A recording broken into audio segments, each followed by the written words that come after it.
Herr Dr. Wieger, Sie haben durch Ihre Patienten einen größeren Überblick, wie belastend die Arbeitssituation in verschiedenen Berufsfeldern ist.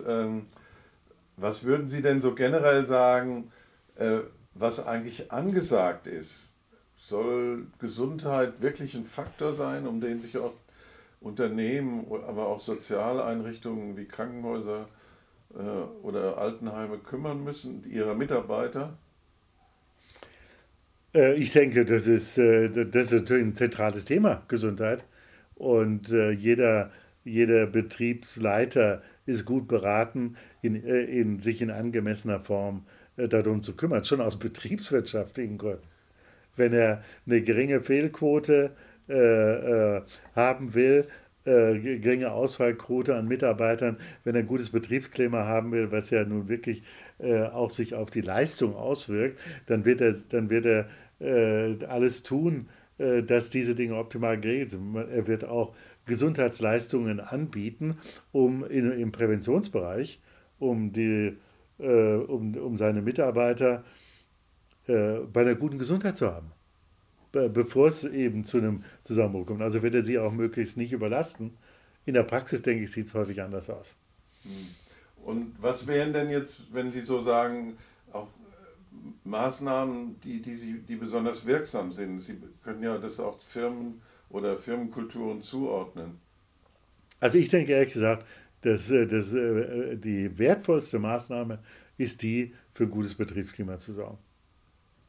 Und wenn Die es, Leute leisten mehr und ich denke auch Überlastung oder Burnout ist dann wirklich ein absolutes Grenzthema, wenn das Betriebsklima gut ist, wenn also wenn die Teams gut funktionieren, wenn die Hierarchien nicht so ausgeprägt sind, also wenn die Leute zu ihrem Vorgesetzten gehen können und die Dinge, die sie bewegen, auch mit denen besprechen können, wenn die Vorgesetzten entsprechend geschult sind oder von Haus aus ein Auge dafür haben, wo sie bei ihren Mitarbeitern eben nachschauen müssen und für, die Rahmenbedingungen so einteilen, dass es eben gar nicht zu einer extremen Überlastungssituation oder wirklich zu einer Dekompensation der Firma kommt.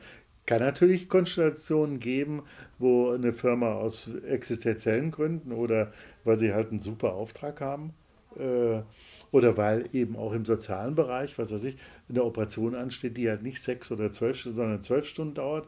Und wie jetzt in der Grippeepidemie, wo eben die Krankenhäuser überflutet werden mit Patienten, wo sie nicht sagen können, ich gehe abends um 6 nach Hause und sorge dafür, dass ich gut erholt bin morgen, sondern da ist einfach viel mehr Arbeit gefragt. Da sind die Vorgesetzten besonders gefordert, also in, dafür zu sorgen, dass diese Arbeit, die jemand zusätzlich leisten muss, anerkannt wird und die irgendwo dann auch zu belohnen.